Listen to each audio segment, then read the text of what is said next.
done something so simple as to stop bullying when even victims with the most tragic of stories stand atop podiums and pedestals and declare what is wrong? What this question asks is, why is it still a problem? After all, each of you saw the anti-bullying TED Talk, and both of those presenters were victims of the bullying. So if they can do it, they can stand in front of a crowd and say, this is wrong. We have to change this because people like me are being hurt. We can fix this, and this is how we can. This is how we can do it. We can work together and fix this. So must we. I'm not saying you have to stand in front of the table, or on the table, on the lunch table in the cafeteria and yell a speech.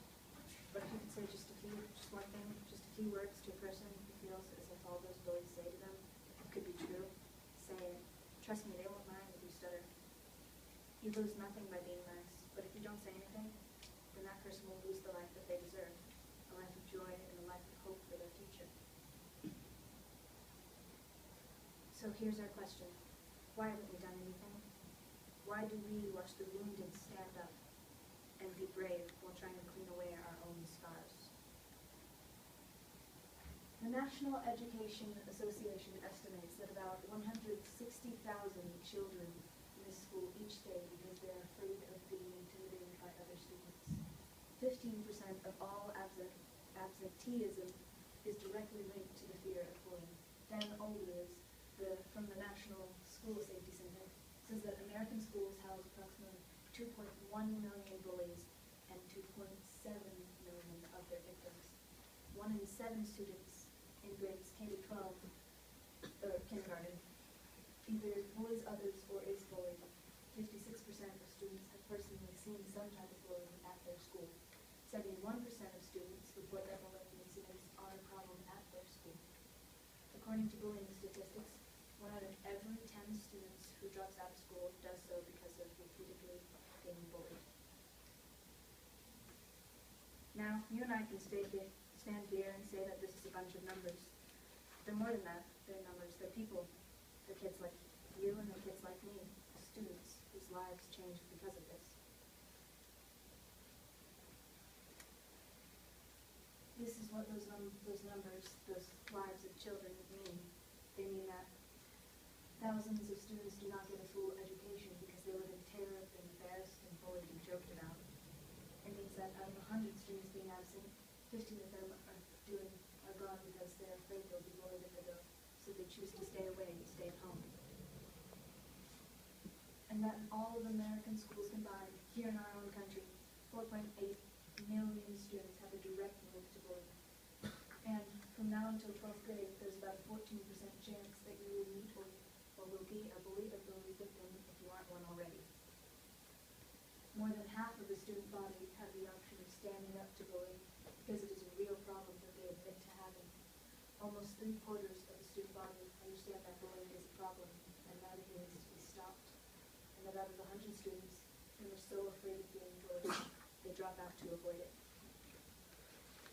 It's easy to say that bullying is affecting our generation's education, not just the bully victims. But clearly that won't stop bullying at all. I said this would be simple. I never said it would be easy. And these kids' lives are on the lines. And if we don't do anything, if we just turn up the volume a little louder on our headphones and joke about the unpopular kids who sit by themselves at lunch tables, we are bullies as well. Because we laughed at them, because we failed to see the pain in their eyes, as we laughed to our friends about how much better off we were than them. And those who don't laugh are no better, because they sit there and think, I wish someone would do something. And then someone at the table says, what a weirdo. And they find out that they're the minority at the table, that they're the only one who cares. They sit there and they do nothing.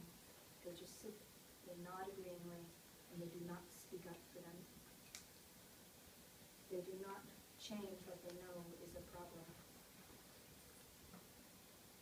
The American Association of Suicidology reports that suicide is one of the leading causes of death of children 14 and under.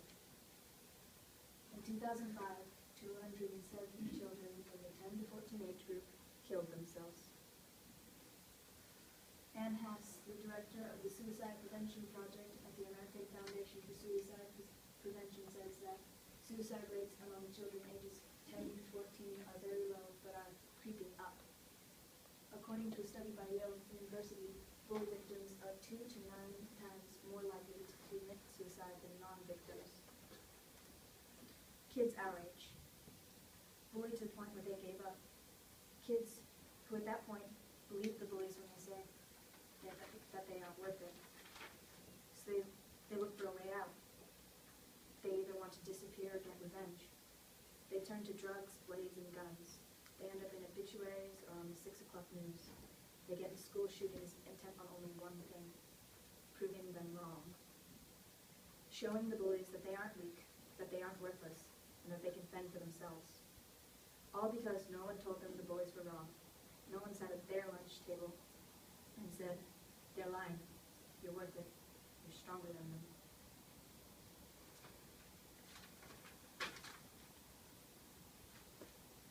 These are some of my very simple but not easy tips to how to stop bullying, verbal bullying especially. Befriend those who have no one to stand up for them. Do not do what is popular if you know it's wrong. Talk to those who don't fit in, and you can both stand out. If your reputation is shattered for doing what is right, you're better off without it. The last one is a quote from my good friend NJ. She's homeschooled, but she still knows what it's like. Sometimes those without true power appear strong, or those with true strength feel powerless. They are not. See, befriending the kids who don't fit in will only lose you, your reputation. But who cares about those things?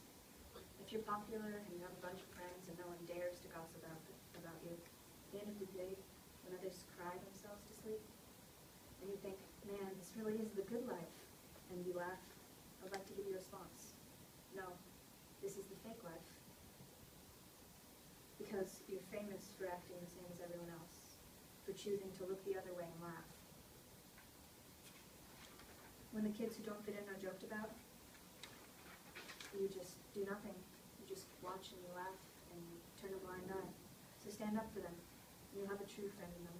You'll be loved for being different. If anyone gossips about you, you can stay unharmed because it will mean nothing. If you choose to be friends with bully victims instead of turning a blind eye, and your friends choose to leave you, you'll be better off because then you'll know who your real friends are. Let us return to our question.